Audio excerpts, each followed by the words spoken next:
Ok, donc bienvenue à la table ronde Mobile First, capter l'expérience client dans un monde mobile. Donc cette table ronde est inspirée d'un livre qui s'appelle Mobiliser l'entreprise. Vous pouvez trouver tous les détails au lien www.amati.biz. Derrière ou l'hypothèse de ce livre est que ce n'est pas l'évolution des applications mobiles qui est le fait le plus marquant de ces 5 dernières années, mais c'est plutôt le fait que la définition de nos fonctions dans l'entreprise, nos objectifs et les attentes clients ne sont plus stables. De ce fait, c'est les fonctionnalités propres des interfaces mobiles, sa disponibilité, son accessibilité, les fonctions comme la géolocalisation, qui permet aux organisations de capter les interactions, la qualité des interactions, et pas simplement les transactions marchandes, qui est important. Dans le livre, on commence en essayant de bien faire le pas entre les applications mobiles et une véritable stratégie mobile. On essaie de faire comprendre les différences entre les applications d'entreprise classiques et ce qui se dessine comme une véritable stratégie mobile. On insiste beaucoup sur les usages dans le développement, la conception et la mise en place de ces applications. Ensuite, on prend process par process, que ce soit les ventes, le marketing, la logistique, la gestion de projet, les études de cas pour essayer de montrer le véritable apport de la stratégie mobile à l'entreprise. On va faire un petit sondage avant de commencer avec Franck Nallet, qui est directeur des produits digitaux chez Renault Trucks, Laurent Géret, qui est directeur d'innovation de Volvo IT, et Marion Gardet, qui est consultant senior chez Capgemini. On va commencer par un petit sondage autour des usages. Donc, on va faire ça d'une façon traditionnelle, parce que je ne vois pas ni de téléphone ni de tablette. Je voulais savoir combien parmi vous pensent développer des applications mobiles. Presque la moitié de la salle. Combien pensent les vendre? Ah, un peu moins. Et combien pensent les utiliser? Bon, une grande majorité. Le premier conseil qu'on souhaite vous proposer avant de penser à la notion de responsive design, avant de penser ou de compter vos millions, c'est de penser aux usages. Comment est-ce que les salariés, les managers et les clients finaux vont utiliser ces applications pour travailler en entreprise?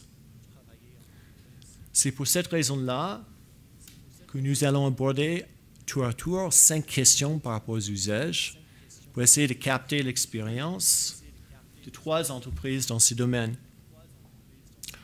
Après cette petite introduction qui a duré à peu près 33 minutes, on va passer 25 minutes par rapport à ces échanges pour laisser une vingtaine de minutes à vos questions pour pouvoir interagir ensemble.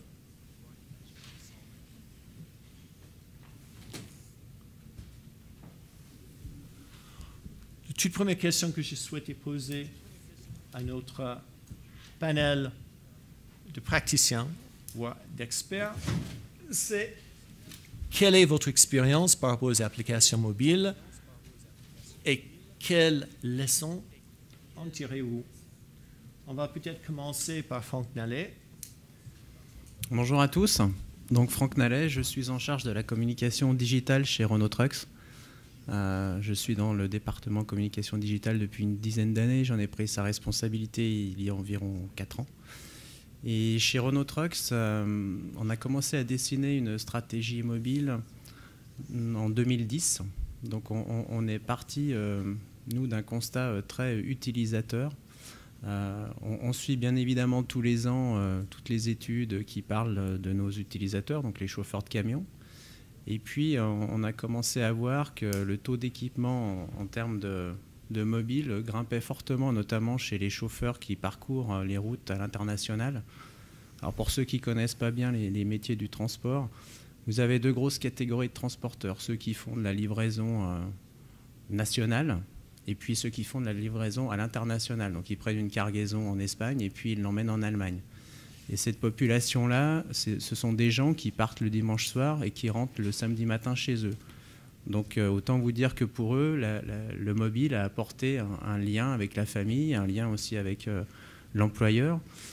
Et on s'est dit qu'il fallait essayer de découper la journée du chauffeur pour voir à quel moment Renault Trucks pourrait proposer des applications utiles aussi bien à leur mission de chauffeur, mais aussi utiles lors de leur phase de récupération en termes de repos. Donc on a démarré comme ça, donc c'était plutôt un focus utilisateur final, on s'est écarté des processus de l'entreprise. Moi je me bats tous les jours dans l'entreprise pour que l'on ait un œil véritablement client, comprendre le besoin du client et essayer de lui fournir des applications qui vont lui apporter un plus au bon moment. Et dans les applications que l'on a mises en place, tout de suite, on a voulu quelque part offrir aux utilisateurs des applications qui vont lui amener un plus métier, mais aussi des applications qui vont lui amener de la distraction. Moi, j'étais convaincu qu'en rentrant par la porte de la distraction, on allait emmener tous nos utilisateurs vers des applications un petit peu plus métier, un petit peu plus business. Mais on se rend bien compte, je suppose que vous, en tant qu'utilisateur de mobile, si vous regardez toutes les applications que vous avez sur votre mobile, à mon avis, les 2/3, elles ont plutôt un caractère ludique que professionnel. Donc si en tant que marque, vous arrivez à rentrer par cette porte-là, c'est tout bénéfice. Donc vous faites de la notoriété, puis à un moment donné, si l'utilisateur est séduit, c'est à vous, dans l'application à caractère ludique, de lui amener un petit côté professionnel pour qu'il vienne vers des applications professionnelles. Donc en fait, on a démarré comme ça chez Renault Trucks, avec l'aide du département TechWatch de Volvo IT. Et les 2 premières applications que l'on a lancées, il y en avait une qui concernait la navigation, qui s'appelle NavTruck. Donc une application navigation dédiée aux poids lourds. Et puis la deuxième que l'on avait lancée, elle s'appelle Truck Racing, donc c'est un jeu de course de camions. Et on a démarré comme ça. Voilà. Donc ça, on était en 2010. On a dû poser ces applications sur les stores en 2011. Et depuis, régulièrement, on enrichit notre collection d'applications en ayant toujours ces 2 objectifs, à la fois fournir des applications dédiées au métier de nos utilisateurs, mais aussi penser un petit peu au côté ludique. Voilà. Oui.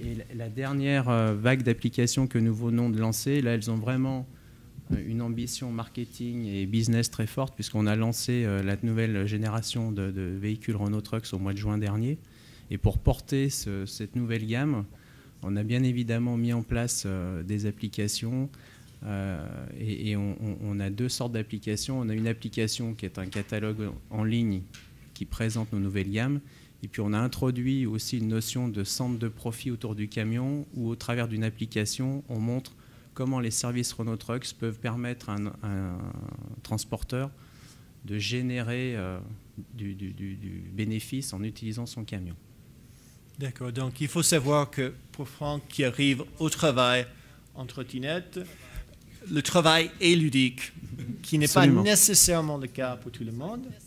Laurent, est-ce que, venant de Volvo IT, comment on fait cette transition entre le ludique et le professionnel?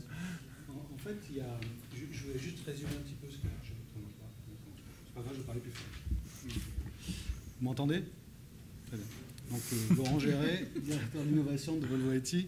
Je vais parler un peu plus fort. Je vais juste résumer un petit peu ce qu'a dit Franck aussi au travers le lien qu'on pouvait créer avec une application et ses utilisateurs.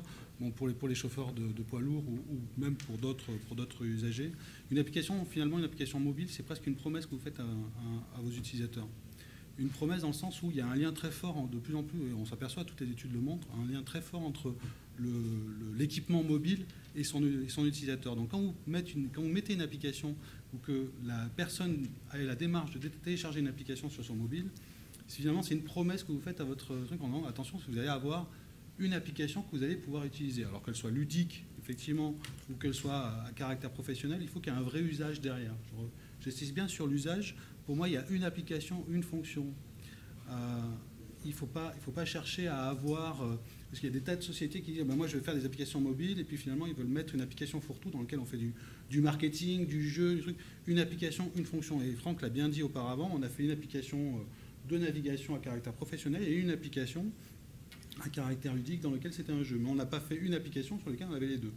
Et c'est bien cette notion-là de une application, une fonction et vraiment avoir un usage derrière et pas simplement un encart publicitaire.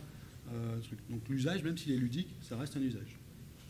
Voilà un petit peu ce que je voulais rajouter par rapport à ce qu'a dit Franck. D'accord. J'ai un peu de mal à voir la différence avec les applications d'entreprise traditionnelles qui sont basées sur les processus, qui sont un ensemble d'activités et de tâches, donc d'usage. Marion, est-ce qu'il y a une spécificité au niveau des applications mobiles d'entreprise? Donc moi, je suis Marion Verdèche, je suis consultante chez Capgemini et je dirige un centre de compétences digitales de consultants chez Capgemini. Donc, je vous parlerai de temps en temps de Capgemini, puis de temps en temps de certains de nos clients aussi, de la façon dont ils fonctionnent sur ces sujets mobiles. Nous, en interne, chez Capgemini, on a développé plutôt des applications d'entreprise, effectivement. On a un métier qui est éminemment mobile. Le consultant, par nature, est très mobile. Et donc, on avait besoin de fournir à nos consultants, un peu comme aux chauffeurs, qui sont plutôt les clients de Renault Trucks, des applications qui créent le lien avec l'employeur et qui créent le lien aussi, effectivement, avec leur structure familiale quand ils sont souvent en déplacement. Alors, on n'est pas du tout sur des applications ludiques. On a plutôt des applications qui sont... un lien permanent aux applications qu'un consultant va retrouver traditionnellement en entreprise. Le point qui est assez marquant, c'est que le fait qu'on soit tous équipés de téléphones mobiles avec des applications plutôt ludiques ou des applications dites grand public a énormément augmenté le niveau d'exigence des utilisateurs vis-à-vis de l'entreprise. Et donc, quand on construit une application mobile, il faut qu'on soit extrêmement vigilant à l'augmentation de cette exigence. Donc, on parle bien sûr toujours des usages. Je suis complètement d'accord avec Laurent, il ne faut pas... pouvoir faire une application qui fait tout. Une application mobile, c'est un usage particulier, une fonction particulière, mais avec le même niveau d'exigence que ce qu'ils vont trouver sur le marché, ce qu'ils vont trouver dans des App Store, etc. Ce qu'on n'avait peut-être pas tout à fait auparavant quand on crée des applications d'entreprise de manière traditionnelle du système d'information. Quand je voudrais rajouter aussi, quand on fournit des applications d'entreprise mobiles à ses employés, moi je suis manager chez Capgemini, j'ai une centaine de consultants sous ma responsabilité. Il y a un phénomène social qui apparaît, c'est que le consultant est tout le temps connecté. Il a la capacité à travailler tout le temps. Donc il faut être extrêmement vigilant d'un point de vue RH à ce que ça ne crée pas de mélange trop fort. Enfin, il faut vraiment les aider à continuer à dissocier la vie professionnelle et la vie personnelle. Il ne s'agit pas d'être connecté en permanence, de travailler tout le temps, etc. Et c'est assez compliqué quand on a cette facilité d'être connecté absolument partout. Okay. Une chose qui me frappe est par rapport aux applications d'entreprise traditionnelles, basées sur cette notion de processus, on a cette idée de meilleure pratique. On va spécifier comment on devrait travailler, et ensuite on va obliger, convaincre chaque salarié, chaque manager de s'y plier. La deuxième question porte sur la nécessité éventuelle d'une stratégie mobile par rapport au développement des applications coup par coup. Quand il n'y a plus de meilleures pratiques ou de bonnes pratiques, stratégie qui est figée par rapport à une organisation, pourquoi développer une stratégie par rapport aux applications mobiles? Donc, c'est une question que je voulais poser d'abord à Marion. Qu'est-ce que ça veut dire une stratégie mobile dans un monde qui est mobile, sans règles fixes, sans bonnes pratiques ou best practices en anglais? Alors déjà, la mobilité, c'est devenu facile. C'est relativement facile, effectivement, de développer des applications un peu dans tous les sens. Donc, ce qui se passe souvent dans la plupart des entreprises, c'est qu'il y a plein d'initiatives qui naissent, plein de départements qui vont avoir capacité à ne pas passer typiquement par des DSI pour développer des applications mobiles. On peut fournir beaucoup de choses. Et ces entreprises-là vont développer des applications, des bouts de technologie un peu à outrance. C'est vrai pour le mobile, mais pas forcément que. Ça pourrait être le cas aussi pour les réseaux sociaux, par exemple, etc. Nous, on appelle ces entreprises-là des fashionistas de la technologie. C'est un peu des entreprises très geeks qui vont faire plein de trucs dans tous les sens. Le problème que ça pose derrière, c'est qu'il n'y a aucune maîtrise de la technologie. Il n'y a pas de vraie stratégie d'entreprise dans l'utilisation de ces technologies au service d'un enjeu business, parce qu'on travaille quand même pour le business. Et du coup, on ne va pas avoir de vraie stratégie qui va conduire l'entreprise à définir des applications pour répondre à des besoins business. Comme le disait Franck tout au début, il faut avant tout penser au client final ou à l'utilisateur final. L'autre inconvénient de ne pas avoir de stratégie mobile, c'est que du coup, vous allez avoir en termes d'optimisation des coûts ou de développement des usages et des bonnes pratiques mobiles dans l'entreprise, vous n'en aurez pas. Donc on ne peut pas dire qu'il n'y ait pas de bonnes pratiques mobiles, il y en a, il faut que l'entreprise s'astreigne à les définir et les mettre en place dans son entreprise. Laurent, cette volonté d'imposer une certaine vision, une certaine façon de progresser par rapport au mobile, est-ce que ce n'est pas ressenti par les équipes comme une contrainte plutôt de laisser à chaque unité la possibilité d'innover? D'avoir une stratégie mobile, finalement, ça n'empêche pas d'avoir des espaces de jeu dans lesquels on peut soit s'amuser, soit développer des choses intéressantes. Je pense que globalement il faut bien se dire que on doit avoir une stratégie mobile qui est elle-même un sous-ensemble d'une stratégie digitale et qui est elle-même un sous-ensemble de la stratégie marketing et communication de la boîte, clairement. Mais à l'intérieur de ça, ce qui n'empêche pas, effectivement, derrière la logique de stratégie, d'avoir des espaces de jeu où justement les mobiles permettent ça, les applications mobiles permettent cet espace de jeu, de penser différemment. Mais tout ça, ça va avoir un lien. Je vais prendre l'exemple complètement différent des camions. Je vais prendre l'exemple d'Oasis, par exemple. Si vous prenez Oasis, je ne sais pas, vous connaissez tous Oasis, ils ont une stratégie digitale qui est extrêmement poussée. Derrière ça, ils développent des applications. Il y a toujours un lien entre l'application qu'ils ont développée, soit de loisirs, soit de marketing, soit de communication, et leur stratégie de communication via les réseaux sociaux. Donc il y a toujours des vrais liens vis-à-vis de leur stratégie marketing et communication avec leur stratégie mobile. Donc tout ça a un lien, ce qui n'empêche pas d'avoir des espaces de jeu, pour jouer avec. Franck, je voudrais compléter. Effectivement, je suis d'accord avec Laurent. Les applications mobiles, elles viennent quelque part porter une stratégie marketing com. Avoir une stratégie dédiée aux applications mobiles, notamment dans l'industrie du poids lourd, c'est pas forcément évident. C'est pour ça que j'ai parlé d'Oasis d'ailleurs. Voilà. Donc il faut bien évidemment prendre en compte ce que la mobilité nous permet de faire aujourd'hui pour répondre aux ambitions marketing comme d'une marque.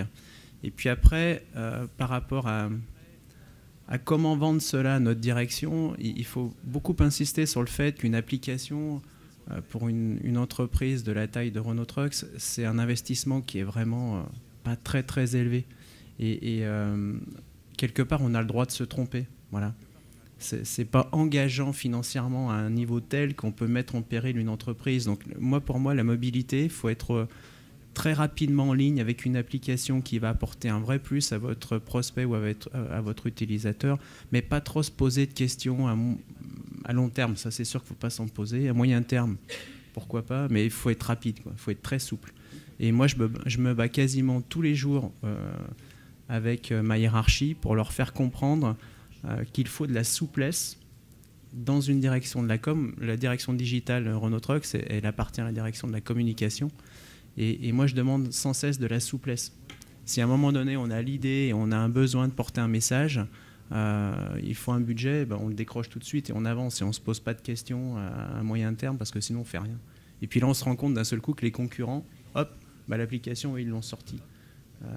Tout ce qui est mobile, il faut une énorme souplesse. Sinon, à mon avis, on a peu de chances de réussir. Donc attention aux stratégies moyen et long terme. Pour moi, c'est pas possible. Je m'imagine qu'une différence industrie par industrie, marché par marché. quand on fait une analyse de l'évolution des marchés, on constate que les industries dites traditionnelles, la valeur ajoutée vient de la transformation des produits en produits finis. On avait pendant longtemps des entreprises du secteur du commerce qui faisaient la valeur ajoutée en essayant d'optimiser les transactions. Mais aujourd'hui, on parle de plus en plus d'expérience client. Cette notion qu'aujourd'hui, les entreprises peuvent dégager de la marge, se positionner sur le marché par leur capacité de capter l'expérience client. Est-ce que c'est vrai pour l'ensemble des entreprises ou est-ce que c'est une stratégie qui va avoir plus de sens dans les applications mobiles pour certaines entreprises que pour d'autres?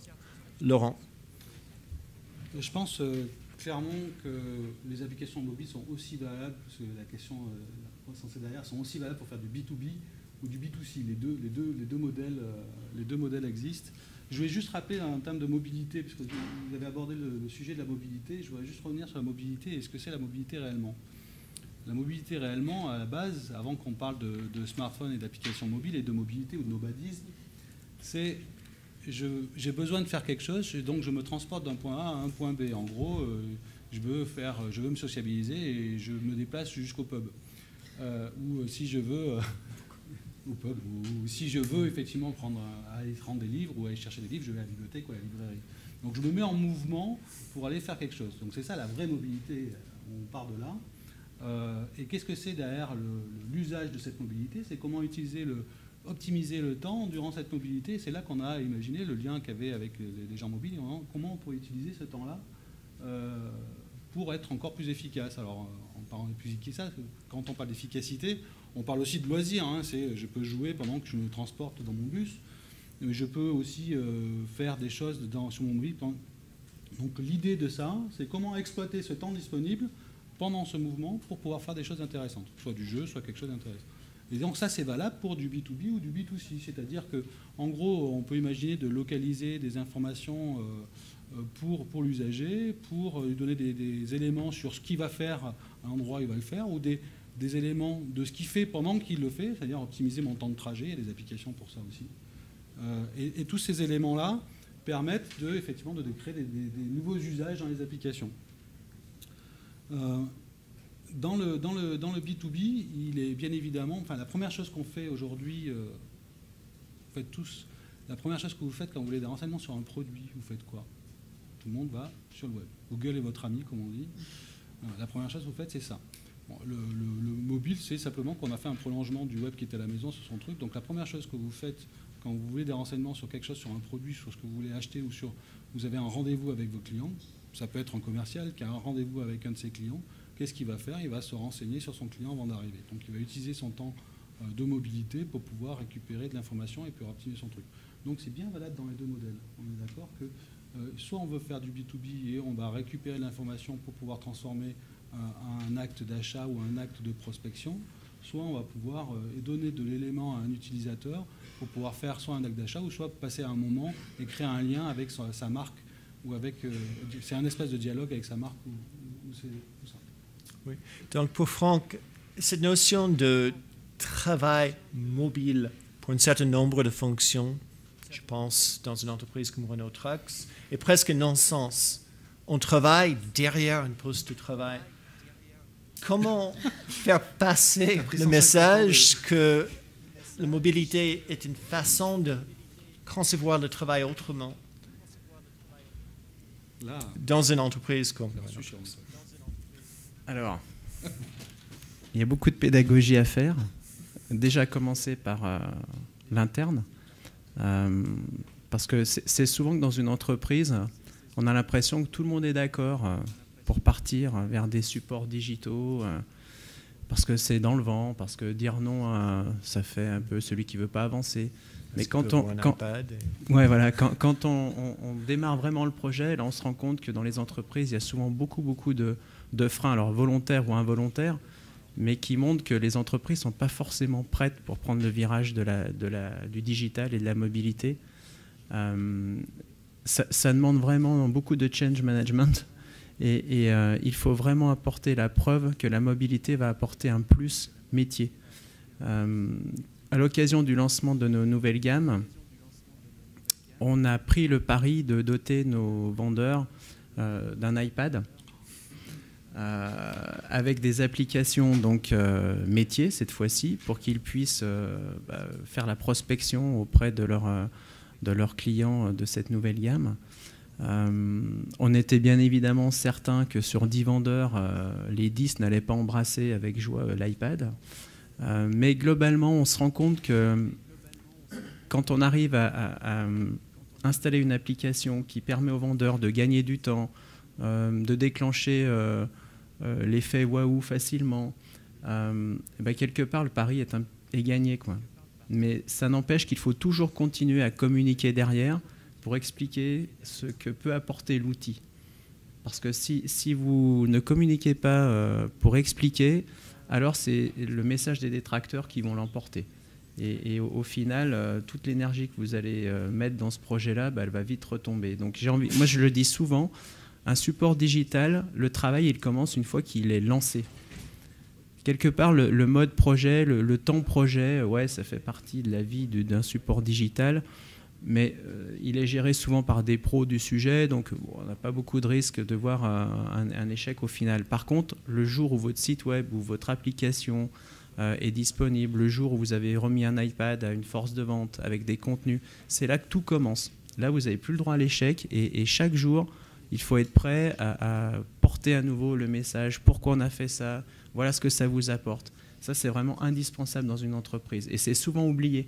Quand vous vous lancez sur un projet digital, vous arrivez à choper un budget pour construire l'application, vous arrivez de temps en temps à récupérer un budget pour acheter de la visibilité, mais pouvoir porter le message en direction des utilisateurs et entretenir ce message, c'est souvent oublié, ça. Et malheureusement, c'est la clé de la réussite pour moi. Oui. Donc, on change de question. Marion, quand on propose un iPad aux salariés, ils sont toujours d'accord. Quand on doit traiter avec le manager qui doit payer, lui, il pense process. Il veut les preuves que dans un processus de vente, de marketing, logistique, il y a une véritable valeur ajoutée. Est-ce que vous pouvez donner un exemple donc, d'une application mobile d'entreprise qui porte une véritable valeur ajoutée? Il y a plusieurs catégories. On a beaucoup parlé des applications de vente mobile, etc. Mais au-delà de ça, il y a beaucoup d'usages de la mobilité dans les entreprises. L'exemple qu'on trouve le plus, notamment sur le territoire rhône-alpin, puisqu'on a un grand secteur pharmaceutique, comme vous savez, avec des grosses usines de production. Un des exemples où la mobilité en entreprise pure peut apporter beaucoup de valeur ajoutée, c'est la maintenance des sites des usines de production. Alors, typiquement, les usines de production pharma, c'est des sites qui sont très très étalés. Un site est géographiquement assez grand. Et donc les techniciens de maintenance, historiquement, allaient faire les surveillances des usines, des machines, etc., noter tout sur leur petit calepin, retourner leur bureau, ressaisissent tous les rapports de maintenance, déclenchent les actions à mener en termes de maintenance. Tandis que là maintenant, avec des applications mobiles, ils vont sur place détecter les problèmes, faire leur rapport de maintenance, immédiatement appeler un technicien qui va venir faire la réparation, etc. Donc en termes de productivité immédiate, il y a déjà un gain pour l'entreprise. Le deuxième point, c'est qu'en termes d'erreurs de ressaisie, etc., ce qu'on peut retrouver dans des processus de vente également, on a aussi un gain de productivité sur l'application mobile. Donc ça, c'est typiquement un processus sur lequel les managers ont assez de facilité à investir, d'autant que, comme le rappelait Franck, un investissement sur une application mobile, la partie mobile, c'est vraiment pas ce qui est le plus cher. Laurent, vous êtes convaincu? Sur les processus, quand on a innovation, le processus est important, mais en même temps, il faut savoir passer outre le processus de temps en temps pour améliorer. Mais oui, je suis convaincu sur le fait que la relation client, la partie aussi, ce qu'on appelle customer loyalty, donc la loyauté du client est importante, et du coup on retrouve sur la qualité de l'application qu'on va produire derrière pour pouvoir Je vais donner un autre exemple. Vas-y. Laurent parlait tout à l'heure des entreprises B2B. Il y a beaucoup d'industriels qui font traditionnellement du B2B qui vont essayer d'adresser le consommateur final qu'ils n'adressent pas dans leur modèle économique classique. Et ils ont la problématique de savoir adresser le consommateur final en maîtrisant leurs canaux de distribution. Et donc il y a des industriels qui utilisent les applications mobiles, parce que c'est facile, c'est pas très connecté au système d'information, enfin pas tout le temps. Et, Souvent pas. Souvent pas, non, mais exactement. Et donc ils vont utiliser des applications mobiles pour créer un dialogue entre l'industriel, le distributeur et le consommateur final, pour influencer le consommateur final à acheter, au final quand même acheter un produit de l'industriel.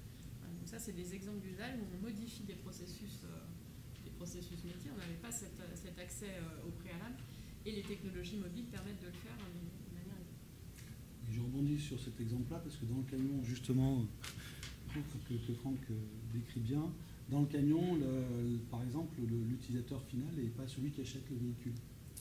Et le fait de pouvoir avoir une application qui va dialoguer directement avec l'utilisateur final, ça crée un lien avec cet utilisateur final, et finalement ça nous permet de récupérer de données, et j'en reviendrai sur la dernière partie après sur pourquoi c'est important. Mais ça permet vraiment de garder un lien avec le truc et de garder des éléments et de pouvoir lui fournir le produit dont il a besoin et qui deviennent prescripteurs, c'est pas facile à dire le matin, du produit, des services. Franck? Oui, c'est ça, tout à fait, Laurent. Je t'ai défait ton truc. Non, effectivement, je reviens tout à l'heure au côté ludique. J'ai vu des gens qui n'étaient pas convaincus parce que je disais, j'ai vu des regards, dire ils font des jeux. Mais c'est souvent une façon super performante d'amener des gens vers votre marque. Et après, c'est dans l'application qu'il faut mettre en place les bons petits liens au bon endroit pour montrer que Renault Trucks ne fait pas que des jeux. Propose aussi des camions, des solutions de service autour des camions. Et si la personne qui a été séduite par votre jeu, derrière, elle rentre dans ce tunnel de conversion, il y a de fortes chances qu'elle devienne un super ambassadeur pour votre marque au travers d'applications beaucoup plus métiers. Et ça se mesure. Hein. Donc nous, on l'a mesuré. Et c'est pour ça qu'on continuera à travailler ces deux canaux, à la fois le ludique et le pro. Bon. Voilà. Donc, avant d'ouvrir à la salle, on va poser une dernière question à propos de mesurer des métriques. Les managers avec lesquels je travaille, que ce soit chez Microsoft, Oracle ou HP, ils n'ont jamais vu de camions, des taxis, mais pas de camions. Ce qu'ils voient tous les jours, c'est les tableaux de bord. Et ce qui les intéresse, c'est les KPI. Ils veulent des métriques concrètes pour pouvoir mesurer l'apport des applications mobiles. Donc, je voulais vous demander tous les trois, soit de me donner des métriques qui peuvent être utilisées pour démontrer la valeur ajoutée, soit de me convaincre qu'on peut mesurer grâce aux applications mobiles la valeur ajoutée autrement. Je ne sais pas qui souhaite aborder cette question, commencer. Mais on laisse tomber le ludique et on parle... Non, je vais revenir sur le ludique. Donc pour le ludique, le premier métrique, c'est évidemment le niveau de téléchargement. Voilà. On court après de la notoriété et pas après du business. Par contre, les applications métiers, là, c'est plus forcément le niveau de téléchargement qui est le métrique le plus regardé. Moi, ce que je regarde, c'est avant tout le nombre de contacts que ça me ramène au niveau de nos sites web et donc de nos distributeurs locaux. Puisque toutes nos applications, nous, elles sont reliées avec notre dealer locator, ce qui fait qu'un utilisateur d'application Renault Trucks peut, en 2 clics, demander un rendez-vous au distributeur le plus proche pour parler business. Donc pour moi, il y a 2 types de métriques, et ces métriques, ils sont collés quelque part aux objectifs des applications. Une application business, là on va plutôt regarder la performance et la transformation, et une application un peu plus ludique, on va plutôt regarder le niveau de téléchargement, regarder aussi dans quel pays on aura récupéré le plus de téléchargements, pour après, effectivement, ça nous donne des billes. Moi je m'en sers beaucoup pour négocier à nouveau des budgets auprès de ma direction, et puis pour continuer à dessiner une stratégie mobile sur des bases cette fois un peu plus concrètes que la toute première fois. Effectivement, c'est un peu le doigt mouillé et puis on se lance, quoi. Bon, j'en finis avec le ludique. Laurent, je passe la parole à quelqu'un de très sérieux. faut-il mesurer, Laurent? Oui, au-delà effectivement du nombre de téléchargements, etc., je vois qu'il y a pas mal de gens qui ont répondu oui à des gens qui allaient développer des applications dans le futur. Ce qu'il faut bien penser quand vous allez développer une application, mais ça on y pense après souvent, c'est quels sont les endroits à l'intérieur de l'application sur lesquels je vais récupérer des données d'usage. J'insiste bien sur les données d'usage parce que c'est un métrique super important que vous allez pouvoir demain analyser. Comme aujourd'hui vous analysez votre site web avec Google Analytics pour voir les retombées financières de votre site web, demain vous avez exactement la même chose avec des applications mobiles. Donc tout ce qui est big data, etc., pensez-y au développement d'applications. Qu'est-ce que je vais récupérer comme élément lorsqu'un utilisateur utilise une application de type ludique ou pas, d'ailleurs. Mais du type ludique, qu'est-ce que j'ai envie de récupérer comme élément? Est-ce qu'il va aller cliquer sur la page d'information spécifique à Renault Trucks derrière ou pas? Est-ce que sur une application métier, par exemple, quel est l'usage? Sur quel endroit il va cliquer? À quel endroit il fait quelle action, etc., qui permet de récupérer les usages, à la fois pour améliorer l'application, mais à la fois pour donner des métriques d'utilisation, des métriques de pouvoir vendre de produits derrière. Donc derrière, il y a forcément soit du produit, soit du service à vendre en récupérant de la donnée et de l'analysant. Donc cette notion de mobile first, c'est véritablement une volonté de vouloir capter les comportements et les motivations des utilisateurs, de capter l'expérience client.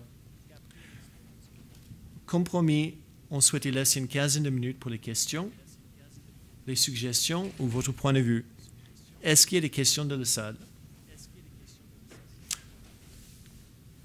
Je vous en prie. Je ne sais pas si le micro qui se balade ou pas. Non. Allez-y. Quelles sont les applications les plus téléchargées justement et les plus utilisées? C'est le ludique ou le pro? Chez Renault Trucks. D'après vous? Non, le ludique, forcément, vous touchez une base beaucoup plus large. Alors, dans cette base-là, c'est clair que le prospect, il est souvent très, très éloigné. Mais moi, je considère que si on peut faire de la notoriété, il ne faut pas s'en empêcher. Non. Non, on a tous été enfants. Et à un moment donné, on a tous croisé un jouet qui a pu nous faire rêver. Si ce jouet il est synonyme quelque part de marque, vous vous en souvenez toute votre vie. Et moi je considère qu'aujourd'hui, nous à l'époque, je suis dans les anciens, moi, on avait des petites voitures qui roulaient. Voilà. Aujourd'hui, le jouet c'est souvent une application pour les enfants. J'ai un fils de 7 ans, un fils de 12 ans, il joue beaucoup plus avec l'iPad qu'avec des voitures. Et si moi j'arrive à faire rêver un enfant au travers d'une application, je me dis quelque part que voilà, Renault Trucks sera passé devant ses yeux à un moment donné. Alors je ne vise pas que les enfants, je vise aussi toutes les autres générations. Mais voilà, c'est un investissement que l'on fait pour le futur et quelque part ramener quelqu'un vers sa marque, quel que soit son âge, quel que soit son métier, quel que soit son rang dans l'entreprise. Et à un moment donné, si vous le séduisez, ça sera votre porte-parole. Donc c'est déjà un gain pour moi. Je voudrais juste rajouter quelque chose, si tu permets, au-delà de l'aspect ludique. Non, il y a bien évidemment les applications gratuites, de façon générale, sont plus téléchargées que les applications payantes. Donc, souvent, les applications business ou qui apportent quelque chose de particulier sont payantes. On les met à payant.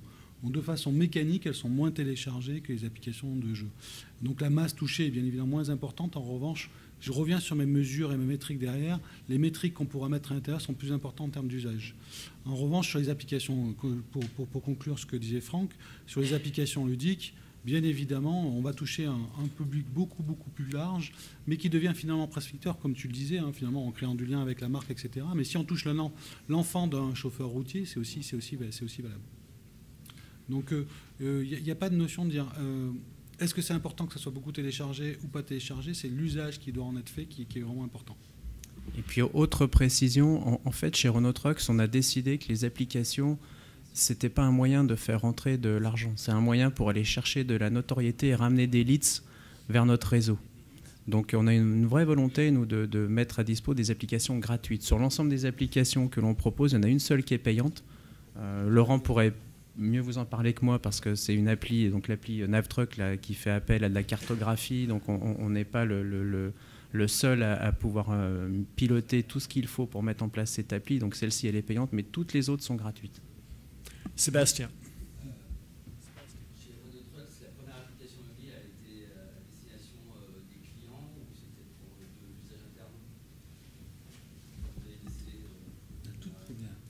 La toute première, elle est orientée client-prospect. Finalement, les premières applications pour un usage interne, elles sont arrivées cette année. Par rapport au lancement de nos nouvelles gammes, on a créé des applications de présentation de ces nouvelles gammes qui sont à la fois dispo pour nos vendeurs et les clients prospects. Alors par rapport à la version que l'on met à dispo des vendeurs, elle est un petit peu plus riche avec des outils qui vont les aider peut-être à noter certaines choses qui vont se dire pendant le dialogue qu'il aura avec un prospect.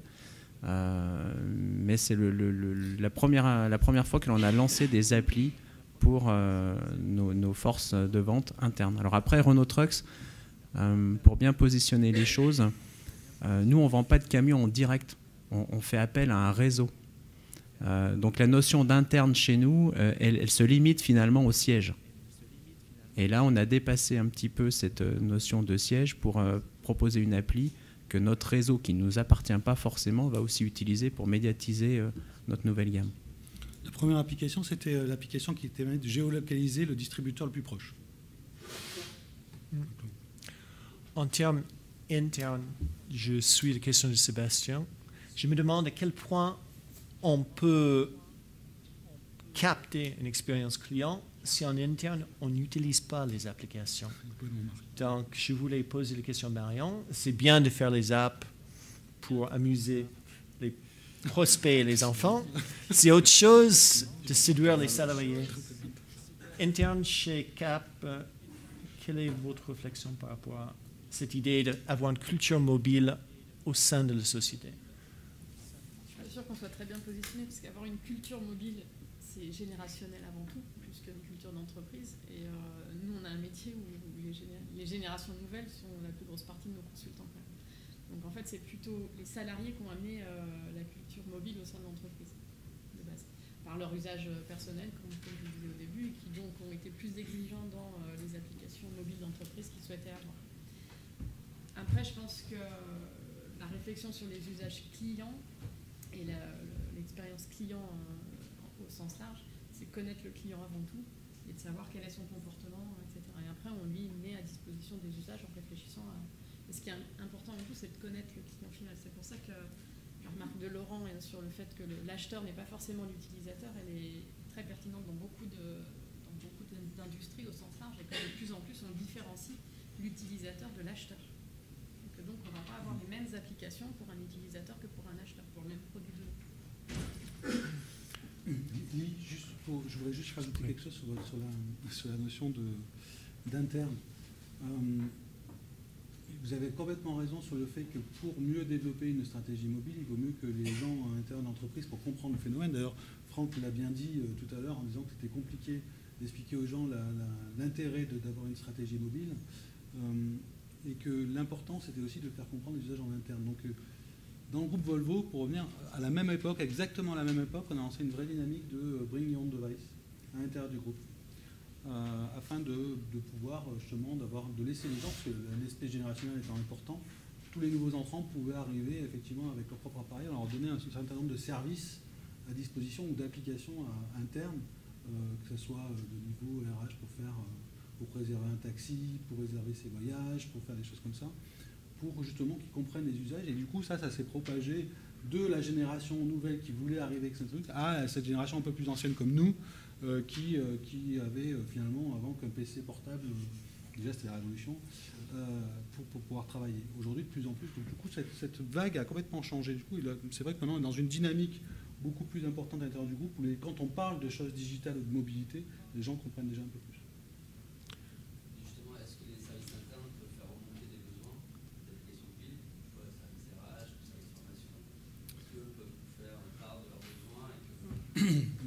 Alors de façon étonnante, là pour le coup, je te laisserai parler si tu veux rajouter quelque chose. De façon étonnante, c'est plutôt les gens qui ont demandé, enfin non pas étonnante finalement, c'est plutôt les gens qui ont dit moi j'aimerais bien pouvoir faire mes frais sur mon mobile.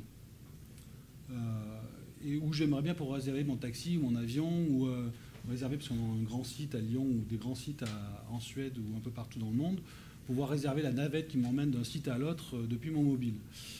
Ces demandes sont vraiment arrivées par les utilisateurs et non pas par les services. Je pense que les services, finalement, ils sont un peu dépassés par cette notion de mobilité, cette notion d'usage, de nouveaux usages à l'intérieur de l'entreprise. Et finalement, c'est vraiment une remontée par le terrain, par les gens qui créent ces demandes, principalement. S'il vous plaît. Dans le groupe Crédit Agricole, ce sont les clients du Crédit Agricole qui peuvent demander de nouvelles applications. Et après, derrière, il y a une factory qui met à disposition cette application. Derrière, elle est déployée dans le support. Tout à fait. Nous, on a fait une démarche aussi un petit peu dans ce sens-là, où on a mis une sorte... chaque année, on lance un truc d'innovation participative dans lequel les gens peuvent mettre les idées qu'ils ont sur améliorer le business. Il y a différents sujets, et chaque année, on a un sujet récurrent qui est la mobilité. Donc ils peuvent mettre dessus, et du coup, ça a des besoins qui remontent comme ça. Mais c'est un peu dans le même esprit. Peut-être une toute dernière question, parce que pour le moment, on a une conception assez classique de dans le groupe par rapport aux clients.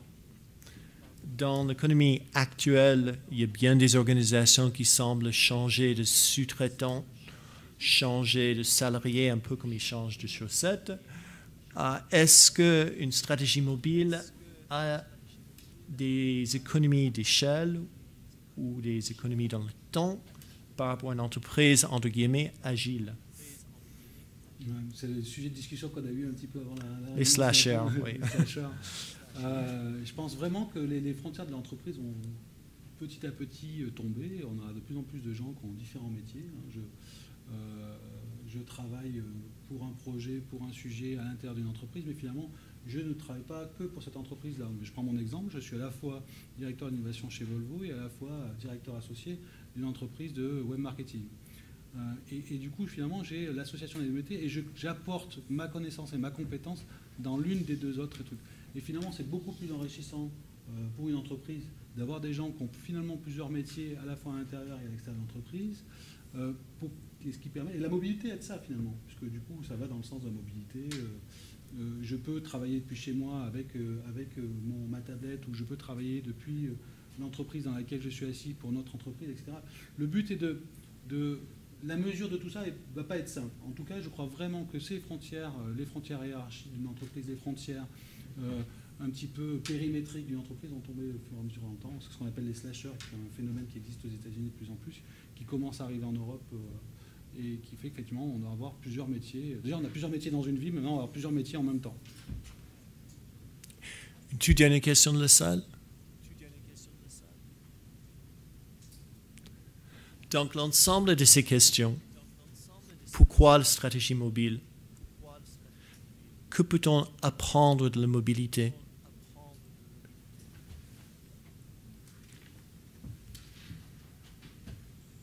Comment utiliser la mobilité pour capter l'expérience client? Quels sont les exemples concrets par processus? Ainsi que comment mesurer la valeur ajoutée sont traités dans un livre, Mobiliser l'entreprise, un livre app utilisant la plateforme Amate. C'est une application mobile, interactive, dynamique. Si le sujet vous intéresse, on vous envoie sur le site amate.biz où vous pouvez voir des détails et la possibilité d'explorer davantage les points qui ont été soulevés ce matin. De la part de Franck, Laurent et Marion, je vous remercie. Merci.